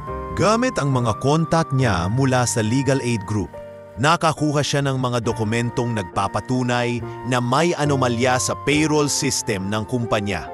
Doon nakita ang mga buwan na hindi nakatanggap ng tamang sahod si Marites, na tinakpan ng peking record. Isang gabi, habang magkasala silang mag-ina sa mesa, ipinakita ni Miguel ang mga nakuha niyang dokumento. Ma, ingnan ninyo. Ito ang ebidensyang kailangan natin. Hindi nila kayang itanggi ito dahil galing mismo sa kanilang system. Napaluha si Marites at hinawakan ang kamay ng anak. Anak, hindi ko akalaing darating ang araw na ikaw mismo ang makaahanap ng lakas ko. Salamat Miguel. Parang hindi ko na kaya, pero ikaw ang nagbigay muli ng dahilan para lumaban. Dumating din ang araw na kumilos ang mga organisasyon ng migrant workers. Sa tulong ng kanilang network, nagbigay sila ng testimonya at mga dokumento tungkol sa iba pang kasong kinasangkutan ni Mr. Thompson. Pinagsama-sama ni Miguel ang lahat ng ito at ipirensenta sa korte bilang bahagi ng depensa. Sa bawat hearing, mas lumalakas ang kanilang paninindigan. Tuwing tumatayo si Miguel sa harap ng hukom, dala niya ang mga ebidensya at saksi na pinaghirapan niyang makalap. Your Honor, wika niya minsan, ang kasong ito ay hindi kathang-isip. May mga taong handang tumestigo, may mga dokumentong hindi nila matatakasan. Ang ginawa kay Marites Santos ay malinaw na pang-aabuso sa karapatang pantao. Sa bawat salitang iyon, napapatingin si Marites sa anak. Hindi niya maipaliwanag ang damdamin, proud, masaya at puno ng pag-asa. Ngunit hindi rin sila nakaligtas sa patuloy na panggigipit. May mga saksi na umatras bigla dahil sa takot. Ngunit sa kabutihang palad, may iba ring nagpatuloy. Sa kabila ng panganib, lumalakas ang kanilang suporta mula sa komunidad. Ang simbahan, ang mga kapwa Pilipino at maging ang ilang Amerikano ay sumama sa kanilang panawagan. Sa isang pagtitipon matapos ang hearing, lumapit ang isang pari kay Miguel. Anak, ang ginagawa mo ay hindi lamang para sa iyong ina. Isa itong misyon para sa buong komunidad. Ang Diyos ang magbibigay sa iyo ng lakas. Mahigpit na tumango si Miguel at sumagot. Hindi ko po ito kayang gawin ng mag-isa. Pero alam kong kasama ko si Mama, si Lola at ang lahat ng naniniwala sa hustisya. Muling lumakas ang loob ni Marites. Sa dami ng taong sumusuporta, naisip niya, hindi pala ako nag-iisa. May anak akong handang magsakripisyo at isang komunidad na handang lumaban para sa tama. Habang papalapit ang mas mabibigat na hearing, handang-handa na sila. Hindi na lang sila nakadepende sa emosyon. Mayroon na silang ebidensya, saksi at matibay na suporta. At sa puso ni Miguel, malinaw ang lahat. Hindi siya titigil hanggat hindi niya napapakita sa buong mundo na ang ina niyang matagal nang inaapi ay karapat-dapat sa hustisya at dignidad. Dumating ang araw na pinakamahalaga sa lahat, ang final hearing ng kaso ni Marites laban kay Mr. Thompson. Maaga pa lamang ay gising na sina Miguel at Marites. Tahimik lang silang nag-almusal. Kapwa ramdam ang bigat ng sandaling iyon. Si Marites ay halos hindi makalunok. Nanginginig ang kamay habang hawak ang tinidor. "Anak," bulong niya, "natatakot ako. Paano kung matalo tayo?" Hinawakan ni Miguel ang kamay ng ina at mahigpit na tumingin sa mga mata nito. "Ma, kung hindi tayo lalaban, siguradong talo tayo. Pero kung lalaban tayo, may pag-asa tayong manalo. At kahit anong mangyari, ipinakita natin sa kanila na hindi tayo susuko." Sa pagdating nila sa korte, napuno ang silid ng mga taong nais masaksihan ang laban. Naroon ang mga Pilipinong OFW na dati walang boses, pati ang mga kaalyadong organisasyon na nagbigay ng suporta. May mga placard at banner sa labas na may nakasulat, "Justice for Marites, Justice for OFWs." Pumasok si Mr. Thompson kasama ang kanyang mga abogado. Suot niya ang kanyang mamahaling suit at nakataas ang ulo na parabang tiyak na ang kanyang panalo.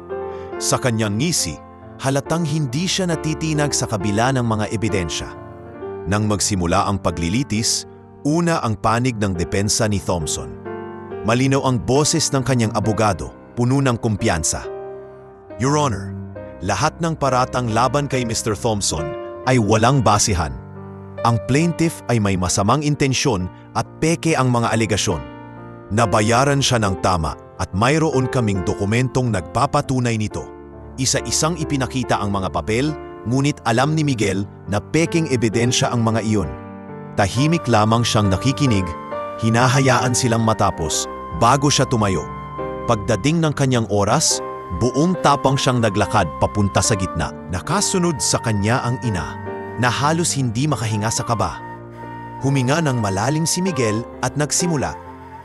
"Your Honor, ang kasong ito ay hindi lamang tungkol sa sahod. Ito ay tungkol sa dignidad at karapatan ng isang manggagawa na inaapi dahil mahirap lamang siya. Ang aking ina ay nagtrabaho ng mahigit 2 taon na walang tamang bayad, walang day off at paulit-ulit na inalipusta. Ngayon ay narito kami upang ipakita ang katotohanan." Ipinesenta ni Miguel ang mga ebidensyang kanyang nakalap, ang payroll records na may malinaw na anomalya, ang mga testimonya ng dating empleyado at mga email na nagpapatunay na itinago ni Thompson ang hindi pagbabayad. Isa-isang ipinakita sa screen ang mga dokumento. "Kung talagang nabayaran ng tama ang aking ina," wika ni Miguel habang itinataas ang isang papel. "Bakit may mga buwan na walang kahit anong entry sa kanyang pangalan? Bakit kailanang gumawa ng mga peking dokumento kung wala silang tinatago?" Ang mga huom ay nagbulungan, halatang naguguluhan sa depensa ni Thompson. Lalong nadagdagan ang bigat ng tumayo si Ramon, ang dating hardinero, upang magbigay ng testimonya. "Your Honor, nakita ko mismo kung paano inapi si Marites. Madalas siyang pinapagalitan ng walang dahilan at hindi siya nakakatanggap ng tamang sahod. Hindi ko na kayang manahimik." Sumunod si Aling Perla, ang dating kasambahay. Habang nanginginig ang boses, nagsabi siya, "Kung hindi ako magsasalita ngayon, habang buhay akong mabibigatan sa konsensya." "I'm sorry, I can't assist with that request. I'm sorry, I can't assist with that request." Dumating pa ang huling piraso, isang digital record mula sa payroll system na nakuha ni Miguel sa tulong ng isang IT expert. Ipinakita nito ang pagkaka-edit ng mga entry pagkatapos ng reklamo ni Marites, isang malinaw na patunay na may pagtatakip na ginawa. Nagulat ang mga tao sa korte. Ang mga mata ng hukom ay nanlaki habang binabasa ang report. Si Thompson ay namutla at sa kauna-unahang pagkakataon, nakita ni Miguel ang takot sa kanyang muka. Hindi pa natatapos ang lahat. Tumayo si Miguel para sa closing argument. "Your Honor, ang laban na ito ay hindi lamang laban ng isang ina. Ito ay laban ng lahat ng manggagawa na pinipilit patahimikin. Kung ang mayayaman at makapangyarihan ay palaging makakalusot, kailan pa magkakaroon ng katarungan ang mga mahihirap? Huwag po ninyong hayaang muling manalo ang kasinungalingan." Tahimik ang buong silid. Maraming nakikinig ang napaluha. Si Marites ay hawak ang kamay ng anak. Halos hindi makapaniwala na ang dating batang iniwan niya sa Pilipinas ay ngayoy nakatayo sa harap niya bilang isang tunay na sandigan. Nang tapusin ni Miguel ang kanyang pananalita, saglit na katahimikan ang bumalot sa korte bago bumuhos ang bulungan. Ang ilan ay pumalakpak kahit hindi pa tapos ang proseso. Hindi napigilan ang paghanga. Ang hukom ay tumingin sa lahat at mariing nagsabi, "The court will deliberate on the evidence presented. We will reconvene for the decision." Lumabas sina Miguel at Marites ng korte, sinalubong ng mga taong naghintay sa labas. May mga Pilipinong sumisigaw ng "Laban Marites! Laban Miguel!" Abang yakap-yakap ng anak ang kanyang ina, pabulong niyang sinabi, "Ma, kahit anong mangyari, ipinakita natin ang katotohanan. Hindi na nila kayang burahin iyon." At doon, sa araw na iyon, naramdaman ni Marites ang hindi pa niya naranasan sa matagal na panahon. Isang tunay na pag-asa, isang pag-asang dala ng anak na nangakong hindi siya pababayaan at ngayon ay nagpapatunay na ang kanilang laban ay may saysay at hindi kailanman masasayang. Makalipas ang ilang linggo ng paghihintay, muling nagtipon ang lahat sa korte para sa pinakahihintay na hatol. Mahigpit ang hawak ni Marites sa kamay ng kanyang anak at ramdam ni Miguel ang panginginig ng ina. Ang buong silid ay puno ng tensyon. Naruroon ang mga Pilipinong OFW, mga kaalyadong organisasyon at maging ilang mamamahayag na nais masaksihan ang resulta ng kasong matagal nang umuusad. Tumayo ang hukom, dala ang makapal na dokumento ng desisyon. Lahat ay natahimik. After careful deliberation and review of all evidence presented, panimula niya, "The court finds the defendant, Mr. Thompson, guilty of labor abuse, failure to pay just compensation, and falsification of records." Parang bumagsak ang bigat sa balikat ni Marites nang marinig ang mga salitang iyon. Hindi niya mapigilan ang pag-agos ng luha. Ang dating mga gabi ng pangungulila, mga araw ng pagod at sakit, at mga taon ng pang-aapi, lahat ng iyon ay biglang nagkaroon ng katarungan. Ipinag-utos ng korte na bayaran si Marites ng danyos na higit pa sa hindi na ibigay na sahod, pati na rin ang moral damages para sa matinding pang-aabuso. Higit pa roon, nakasaad din sa hatol na kailangang magsagawa ng investigasyon sa kumpanya ni Thompson para sa iba pang posibleng paglabag. Si Miguel ay tumayo at buong giting nang umiti. "Ma, panalo tayo!" bulong niya. Humagulgol si Marites at niyakap ng mahigpit ang anak. "Anak, hindi ko akalaing darating ang araw na ito." "Salamat. Kung wala ka, hindi ko ito kakayanin." Habang palabas sila ng korte, sinalubong sila ng hiyawan at palakpakan ng mga Pilipino at iba pang imigrante na sumuporta. May mga sumisigaw ng "Mabuhay si Marites" at "Saludo kami sa iyo, Miguel." Ang simpleng OFW at ang kanyang anak ay naging simbolo ng tagumpay laban sa pang-aapi. Maging ang media ay hindi nagpahuli. Kinuhanan sila ng litrato at ininterview si Miguel. "Bata ka pa, pero nakayanan mong talunin ang isa sa pinakamakapangyarihang tao sa lungsod. Ano ang sikreto mo?" Tanong ng isang mamamahayag. Ngumiti si Miguel at tumugon, "Walang mas malakas na abogado kaysa sa anak na nagtatanggol sa kanyang ina. Ang lakas ko ay galing sa pagmamahal ko sa kanya at sa lahat ng OFW na naniniwalang may hustisya." Maging ang hukom ay nagbigay ng papuri. "Mr. Santos," wika nito habang palabas ng silid, "you have a bright future ahead of you. You stood not only for your mother, but for justice itself." Hindi lamang ang kanilang pamilya ang nagalak. Ang balita ay umabot hanggang sa Pilipinas. Sa kanilang baryo, nagtipon ang mga kapitbahay sa bahay ni Aling Cora upang pakinggan ang resulta sa radyo. Nang marinig ang balitang panalo si Marites, nagsisigaw ang lahat sa tuwa. Si Aling Cora ay napaluha, hawak-hawak ang rosaryo. "Salamat sa Diyos, natupad na ang lahat ng sakripisyo ng anak ko." Samantala, si Mr. Thompson ay hindi makapaniwala. Ang dati niyang kumpiyansa ay napalitan ng kahihiyan. Ang kanyang pangalan ay nadungisan. Ang kanyang kumpanya ay ginigiba ng mga investigasyon at ang kanyang reputasyon ay tuluyang gumuho. Ang dating makapangyarihang kontrabida ay ngayon nakayoko at talunan. Sa kabila ng lahat, pinili ni Marites na manatiling mapagpakumbaba. Sa isang panayam, sinabi niya, hindi ito tungkol sa pagkatalo ng isang tao. Ito ay tungkol sa pagkapanalo ng lahat ng manggagawa na madalas walang boses. Sana ito ay maging aral sa lahat ng amo na huwag abusuhin ang kanilang mga empleyado. Pagbalik nila sa kanilang apartment, tahimik silang naghapunan. Sa gitna ng pagkain, napatingin si Marites sa anak. Miguel, hindi ko alam kung paano kita mapapasalamatan. Binuhay mo muli ang dignidad ko. Ang mga taon ng sakit at takot ay napalitan ng pag-asa dahil sa iyo. Ngumiti si Miguel at hinawakan ang kamay ng ina. Ma, hindi mo kailangang magpasalamat. Ginawa ko lang ang tungkulin ko bilang anak. Ikaw ang nagbigay ng lahat para sa akin noon. Panahon na para ako naman ang magbigay ng lahat para sa iyo. Sa mga sumunod na linggo, naging inspirasyon ang kanilang kwento sa iba't ibang panig ng Amerika at maging sa Pilipinas. Maraming OFW ang lumapit kay Marites at nagsabing, dahil sa iyo, nagkaroon kami ng tapang. Naniniwala na kaming may hustisya para sa amin.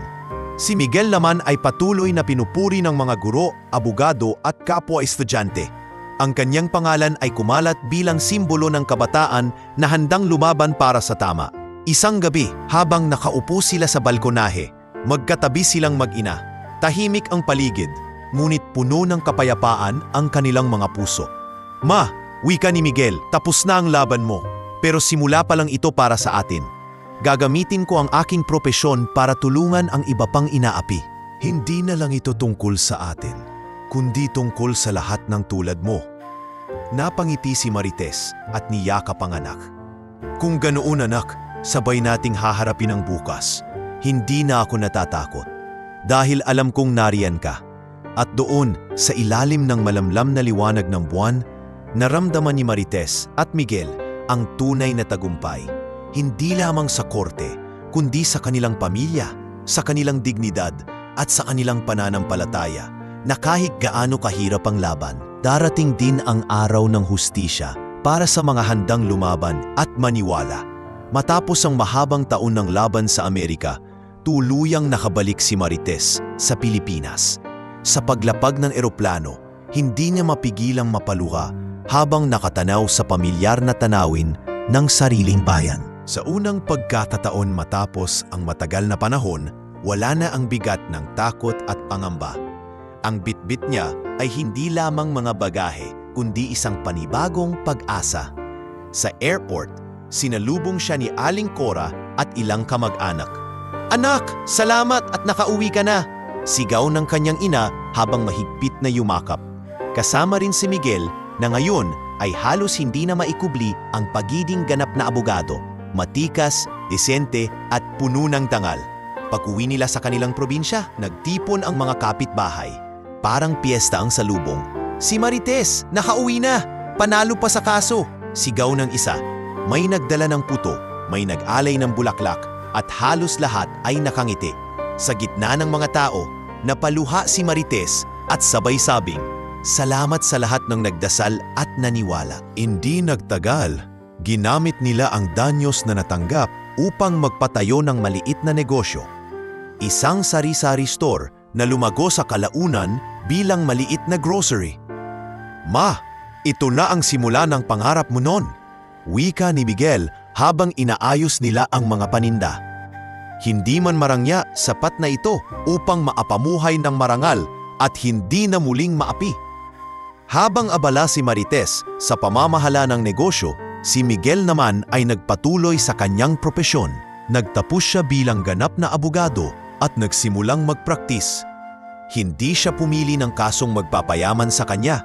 Sa halip, tumutok siya sa mga kaso ng mga mahihirap at mga OFW na walang kakayahang magbayad ng mamahaling serbisyo. Attorney Santos, tawag sa anya ng mga tao sa baryo. Ngunit para kay Miguel, mas mahalaga ang tawag na anak. Sapagkat sa bawat panalo niya sa orte, alam niyang nakaukit sa likod nito ang mukha ng kanyang ina, ang babaeng nagbuwis ng lahat para sa kanyang kinabukasan. Sa isang panayam sa lokal na radyo, tinanong si Marites, "Ano po ang pakiramdam na matapos ang lahat ng pinagdaanan ninyo? Ngayoy muli na kayong nakabangon?" Ngumiti siya at sagot, "Ang pakiramdam ay parang muling isinilang. Hindi ako ang tunay na bayani dito. Ang anak ko ang nagligtas sa akin. Pero higit sa lahat, ang Diyos ang gumabay sa amin. Ngayon, natutunan ko na ang bawat sakripisyo, gaano man kahirap, ay may kapalit na biyaya." Maging ang mga kabataan sa baryo ay humanga kay Miguel. May ilan na lumapit at nagsabi, "Kuya Miguel, gusto rin naming maging abogado balang araw. Gusto naming tumulong sa mga mahihirap." At doon niya naramdaman ang mas malaking misyon na nakaatang sa kanya. Hindi lamang ipagtanggol ang ina, kundi maging inspirasyon sa susunod na henerasyon. Habang tumatakbo ang panahon, unti-unting lumaki ang kanilang negosyo. Hindi na kailangang mamasukan muli ni Marites sa ibang bansa. Sa halip, siya na ngayon ang ina na nakakapiling ng kanyang pamilya araw-araw. Hindi na siya natutulog sa gabi na may kaba, kundi may ngiti at kapanatagan. "Anak," minsang wika ni Marites habang magkasama silang naghahapunan, "salamat at tinupad mo ang pangako mo. Hindi lang ako ang nagkaroon ng hustisya, binigyan mo rin ako ng pagkakataon na muling mabuhay ng may dignidad." Numiti si Miguel at tumugon, "Ma, ito pa lang ang simula. Hindi tayo titigil hanggat may mga OFW at manggagawang naaapi. Ang laban natin ay hindi natatapos sa korte. Nagsisimula pa lang ito." Sa gabing iyon, sa ilalim ng tahimik na kalangitan, muling bumalik sa alaala ni Marites ang lahat ng pinagdaanan. Mula sa pang-aapi ng amo, sa mga gabi ng pagluha, hanggang sa paninindigan ng anak. At ngayon nakaupo sila sa isang hapagkainan na puno ng pagkain at halakhak, tanda ng kanilang muling pagbangon. Sa puso ni Marites, malinaw ang isang bagay, hindi na kailanman mauulit ang dati. Sapagkat sa tabi niya ay naroon ang kanyang anak, isang abogado na hindi lang nagligtas ng kanyang pangalan, kundi nagtayo rin ng bagong kinabukasan para sa kanilang pamilya. Matapos ang kanilang tagumpay laban kay Mr. Thompson, naging mas tahimik at maayos ang buhay ni Marites at Miguel. Ngunit hindi nagtagal, isang bagong hamon ang dumating. Isang hapon, habang nasa kanilang maliit na opisina si Miguel, may kumatok na babae na halatang pagod, balisa at takot. May kasamang dalawang bata na mahigpit na kumakapit sa kanyang saya. "Attorney Santos, tulungan niyo po ako." Pakiusap ng babae na halos maiyak. "Ako po si Liza, isang OFW din na nanggaling sa Middle East. Inapiu ako ng amo ko, hindi ako pinakain ng maayos, binugbog pa ako, at tinanggal ng walang binayaran. Ngayon po gusto kong lumaban, pero wala akong pera para kumuha ng abogado." Saglit na natahimik si Miguel at napatitig sa ina. Nagkatinginan silang mag-ina at tila pareho ng iniisip. Lumapit si Marites kay Liza at hinawakan ng kanyang kamay. "Anak, huwag kang matakot. Alam ko ang pinagdadaanan mo." "Naranasan ko rin yan. Hindi ka nag-iisa. Narito kami para tulungan ka." Nabuo ang desisyon na sila mismo ang magtatanggol kay Liza. Sa loob ng ilang araw, sinimulan ni Miguel ang pag-aaral ng kaso. Binasa niya ang kontrata, ang mga dokumento at mga papeles na dala ng pabari. Nakita niyang may malaking butas sa papeles. Wala itong malinaw na record ng sweldo at hindi rin nakapirma ang employer sa tamang page ng kontrata. "Ma," wika ni Miguel, "malinaw na pananamantala ang nangyari kay Liza. Kung makakahanap tayo ng mga saksi at ebidensya, malakas ang laban natin." Si Marites naman, bagamat hindi abogado, ay nagsilbing tagapayo at tagasuporta. Siya ang kumausap sa ibang OFW na may kaparehong karanasan at siya rin ang nagbigay ng lakas ng loob kay Liza. "Anak, kung kakayanin ko noon, mas kaya mo ngayon. May kasama ka na." Nagpasya sila na magbukas ng maliit na opisina sa kanilang bayan para sa mga katulad ni Liza. Isang libreng konsultasyon para sa mga OFW at pamilya nito. Dahil sa simpleng tarpaulin na nakapaskil sa labas na may nakasulat na "Libreng tulong legal para sa OFW at mahihirap", Unti-unting dumami ang lumalapit. May mga kasambahay, seaman at iba pang manggagawa na dumating para humingi ng payo. Isang araw, habang abala sa pagtanggap ng mga kliyente, lumapit si Liza at mahigpit na niyakap si Marites. "Salamat po, Ate Marites. Kung hindi dahil sa inyo at kay Attorney Miguel, baka sumuko na ako. Pero ngayon, alam kong may laban pa ako." Habang pinagmamasdan iyon ni Miguel, naramdaman niyang lumalawak ang kanyang misyon. Hindi na lamang ito tungkol sa ina, kundi tungkol sa mas malaking laban, ang pagbibigay ng boses sa mga walang lakas lumaban.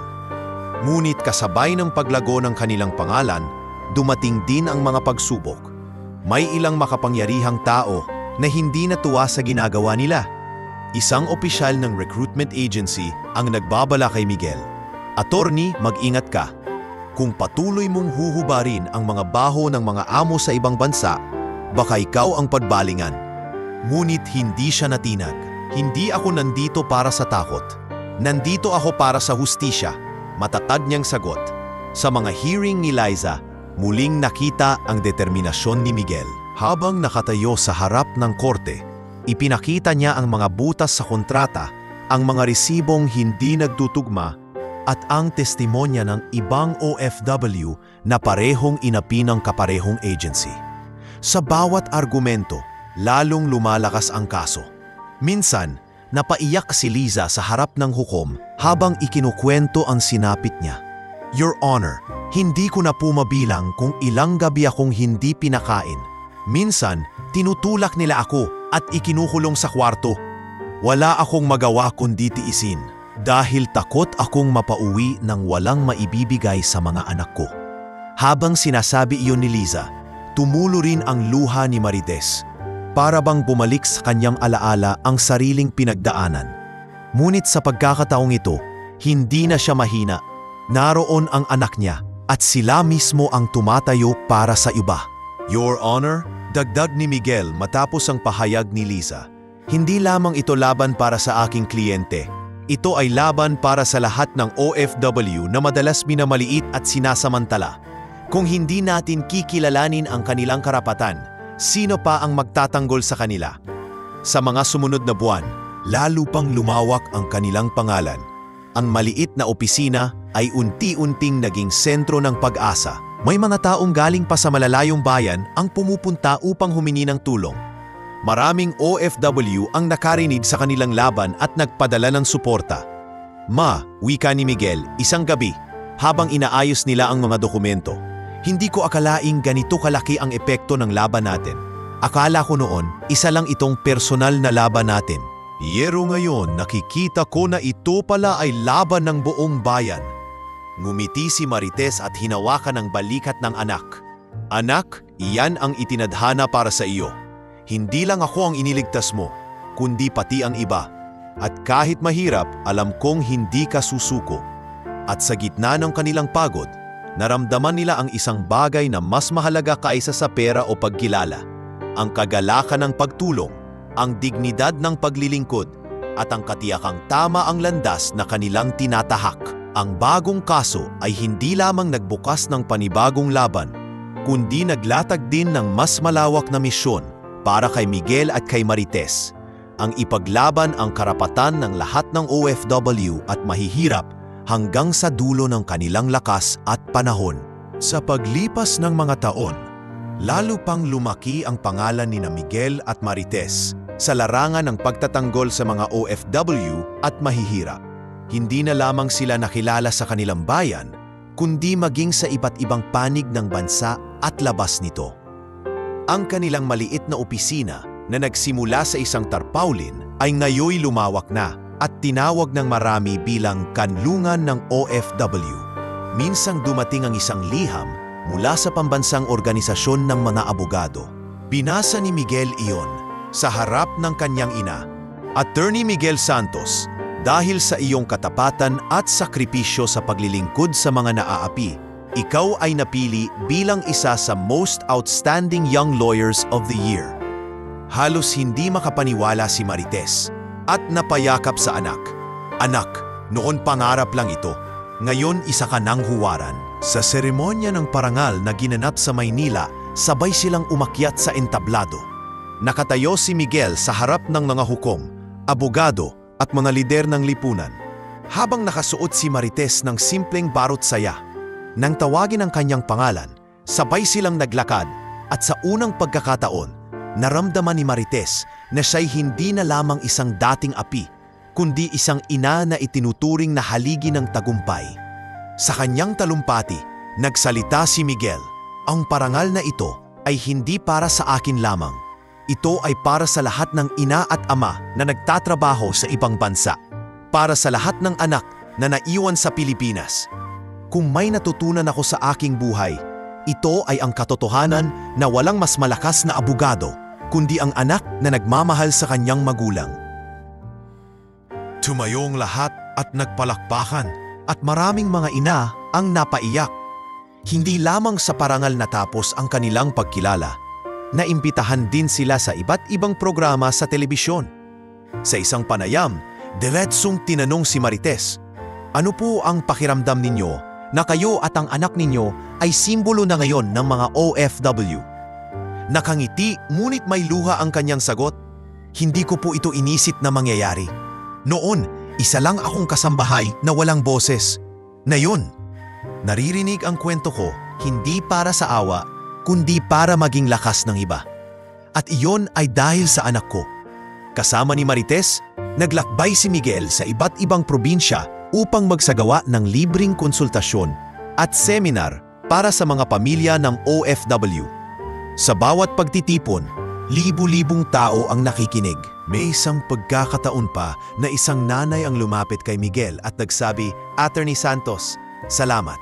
Dahil sa inyo, nagkaroon kami ng tapang na magsalita laban sa agency na nanamantala sa amin." Habang tumatagal, lalong lumawak ang kanilang network.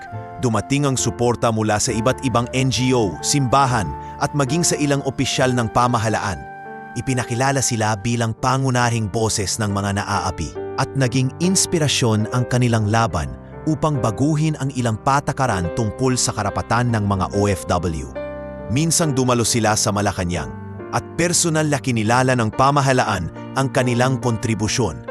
Sa harap ng mga lider, sinabi ni Miguel, "Kung hindi natin poprotektahan ang mga OFW, sino pa? Sila ang haligi ng ating ekonomiya at sila rin ang haligi ng bawat pamilyang Pilipino. Hindi sila dapat turinging alipin sa ibang bansa." Habang nakikinig, nakahawak ang kamay ni Marites sa anak.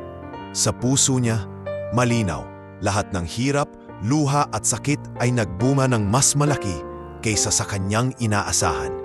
Hindi lamang sila nagtagumpay sa kanilang laban, kundi naging pag-asa rin sila ng napakaraming pamilya. Habang papalapit ang gabi, matapos ang isang seminar sa isang probinsya, sabay silang naglalakad pauwi sa maliit na tinutuluyan. Tahimik na tumingin si Marites sa anak at nagsabi, "Anak, hindi ko alam kung paano kita pasasalamatan. Ang buhay ko na dati puno ng kahihiyan ay ngayon puno ng dangal. At ikaw ang dahilan." Ngumiti si Miguel at marahang sumagot, "Ma, wala kang dapat ipagpasalamat. Kung hindi dahil sa iyo, wala ako rito. Ang lahat ng ito ay para sa iyo at sa lahat ng kagaya mo." Sa ilalim ng mga bituin, magkatabi silang naglakad. Ang dating man-ina na halos gumuho sa pagsubok, ngayoy nakatayo bilang simbolo ng lakas, dignidad at pag-asa ng buong bayan. Ang kanilang pangalan ay naging paalala na walang laban na imposible kung ito'y nilalabanan ng may pusong handang magsakripisyo para sa isa't isa. Makalipas ang lahat ng unos, dumating na rin ang panahong maaari nang huminga ng maluwag sina Marites at Miguel. Ang kanilang pangalan ay hindi na lamang nakaukit sa isang makasaysayang kaso sa Orte, kundi nakatatak na rin sa puso ng libu-libong Pilipino sa loob at labas ng bansa. Ang mga kwento ng kanilang sakripisyo at tagumpay ay naging inspirasyon sa marami, at sa huli, natutunan nila na ang tunay na gantimpala ay hindi lamang pera o parangal, kundi ang pagbabalik ng dignidad at pagkakaroon ng mas matatag na pamilya. Sa kanilang probinsya, muling nabuo ang masayang tahanan.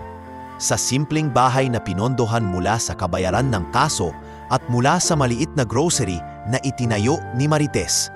Sabay-sabay silang nagkakasalo ng pagkain sa hapag. Hindi na tulad ng dati na puro tawag at pangungulila ang tanging ugnayan, kundi halakhakan at kwento ng bawat araw. Anak, wika ni Marites habang nakatingin sa paligid ng kanilang bahay.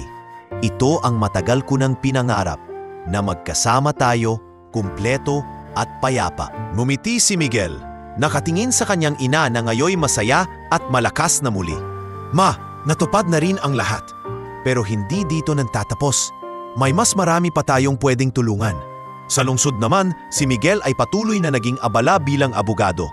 Ngunit hindi siya sumuong sa pagiging makinarya ng mga lalaking kumpanya.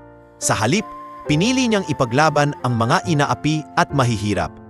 Dumami ang mga kliyenteng OFW at pamilya nila na lumalapit, at sa bawat kaso, naaalala niya ang pinagmulan ng lahat, ang luha ng kanyang ina na minsan ay pinagtaksila ng hustisya, ngunit muling bumangon. Sa bawat tagumpay niya, lagi niyang isinasama si Marites. Ma, madalas niyang sambit, hindi ako magiging ganito kung hindi ikaw ang naging inspirasyon ko. Ikaw ang dahilan kung bakit ako lumalaban hanggang ngayon. At si Marites, bagamat hindi abogado, ay naging katuwang sa misyon. Siya ang nagbibigay ng lakas ng loob sa mga kababaihang natatakot magsalita. Sa mga pagtitipon, siya ang unang tumatayo upang magsabi, "Ako si Marites, dating kasambahay na inapi sa ibang bansa. Akala ko wala na akong laban, pero pinatunayan ng anak ko na may hustisya para sa mga gaya natin. Kung kaya ko, kaya rin ninyo." Sa bawat salitang iyon, lumalakas ang loob ng mga nakikinig. Maraming kababaihan ang lumalapit at humahalik sa kanyang kamay. Ate Marites, salamat po. Hindi lang kayo nanalo para sa inyo, kundi para rin sa amin. Sa kanilang bayan, naging sagisag sila ng pag-asa. Ang mga kabataan ay tumitingin kay Miguel bilang huwaran. Maraming estudyante ang nagsimulang mangarap na maging abogado, doktor at guro dahil sa kwento niya. Ang paaralan sa kanilang lugar ay minsan nagdaos ng programa kung saan itinampok ang kanilang mag-ina. Si Attorney Miguel at Nanay Marites ang patunay na hindi hadlang ang kahirapan sa tagumpay. Wika ng guro sa harap ng mga estudyante. Ngunit higit sa lahat, natutunan nila na ang pinakamalaking tagumpay ay hindi nasusukat sa materyal na bagay. Isang gabi, habang nakaupo silang mag-ina sa palkonahe ng kanilang bahay, nakatanaw sa mga bituin, marahang nagsalita si Marites. "Anak, ang sakripisyo ay may gantimpala. Lahat ng pagod ko, lahat ng luha ko, napalitan ng saya at kapayapaan. At higit sa lahat, napalitan ng isang mas matatag na pamilya." Niyakap siya ni Miguel at tugon, "Ma, hindi lang ikaw ang natuto. Ako man, natutunan ko na ang pagiging abogado ay hindi tungkol sa titulo o kayamanan, kundi tungkol sa paglilingkod. Hindi lang ikaw ang tinulungan ko, kundi lahat ng nakikita kong sarili ko sa kanila. Ang mga batang iniwan, ang mga inang naghirap, at ang mga pamilyang nagtiis. Ikaw ang nagturo sa akin noon kung ano ang tunay na laban, at hanggang ngayon dala ko iyon. Sa sumunod na mga taon, nanatili silang mag-ina na matatag, masaya, at inspirasyon sa iba. Ang kanilang kwento ay naisulat sa mga pahayagan, itinala sa mga aklat, at ikinuwento sa mga programa. Ngunit sa kabila ng lahat, nanatili silang mapagpakumbaba. Hindi nila nakalimutan ang kanilang pinagmulan. Isang simpleng pamilya na minsan ay binalot ng pangungulila at pang-api, ngunit nagtagumpay dahil sa pagmamahalan at pananampalataya. At sa huli, ang kanilang kwento ay nagsilbing paalala na sa bawat OFW na lumalaban sa ibang bansa, sa bawat anak na naiwan, at sa bawat pamilyang nagdurusa, may pag-asa.